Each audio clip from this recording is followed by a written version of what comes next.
السلام عليكم ورحمة الله وبركاته. الحمد لله. الحمد لله الذي نحمده ونستعينه ونستغفره ونؤمن به ونتوكل عليه. أما بعد.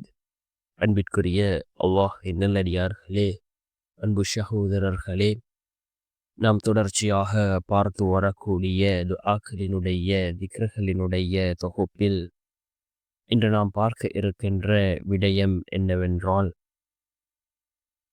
நாம் காலை மாலை ஓத வேண்டிய மிகச்சிறந்த ஒரு துஆ. நாம் காலையிலும் மாலையிலும் இந்த துஆவை 7 தடவைகள் ஓதினால் அல்லாஹ்வின் புறத்திலிருந்து எல்லா விதமான பாக்கியங்களும் நம்மை வந்தடையும். அல்லாஹ்வினுடைய உதவிகள் நம்மை வந்தடையும். எல்லா நிலைமைகளையும் சீர்படுத்தி தரக்கூடிய மிகவும் அற்புதமான ஒரு துஆவை தான் நாம் இன்றைய வீடியோவில் பார்க்க இருக்கின்றோம். அன்பார்ந்தவர்களே, அல்லாஹ்வின் நல்லடியார்களே, ரசூலுல்லாஹி ஸல்லல்லாஹு அலைஹி வஸல்லம் அவர்கள் நமக்கு பல துஆக்களை கற்றுத் தந்திருக்கிறார்கள். அதிலும் குறிப்பாக காலை மாலை ஓத வேண்டிய துஆக்களை ரசூலுல்லாஹி ஸல்லல்லாஹு அலைஹி வஸல்லம் அவர்கள் நமக்கு கற்றுத் தந்திருக்கிறார்கள். காலையில் நாம் இந்த துஆவை ஓதினால் மாலை வரை அல்லாஹ்வின் உதவியும் பாதுகாப்பும் கிடைக்கும். மாலையில் ஓதினால் காலை வரை அல்லாஹ்வின் உதவியும் பாதுகாப்பும் கிடைக்கும்.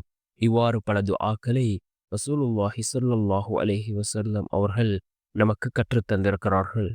நாம் காலையிலே இந்த துஆவை 7 தடவை ஓதுவோம். அதே போன்று மாலையில் இந்த துஆவை 7 தடவைகள் ஓதுவோம். அல்லாஹ்வின் புறத்திலிருந்து எல்லா விதமான பாக்கியங்களும் நம்மை வந்தடையும். அதே போன்று அல்லாஹ்வினுடைய உதவியும் அல்லாஹ்வினுடைய பாதுகாப்பும் நம்மை வந்தடையும். அந்த அளவுக்கு சிறந்த அற்புதமான ஒரு துஆ தான் குல் இன்னல் ஃபضல பியதில்லாஹ் யுஅதீஹி மன் யஷா வல்லாஹு வாஸிஉன் அலீம் யஹ்தஸ்ஸு பிரஹ்மதிஹி மன் யஷா வல்லாஹு ذுல் ஃபضலில் அலீம்.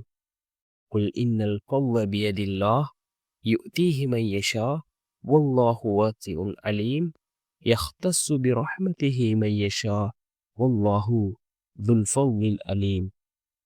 நிச்சயமாக மேன்மையாகிறது அல்லாஹ்வின் கரத்தில் தான் இருக்கிறது. அவன் நாடியவருக்கு அதனை வழங்குவான். அல்லாஹ் மிக்க விசாலமானவன் மற்றும் முற்றும் அறிந்தவன்.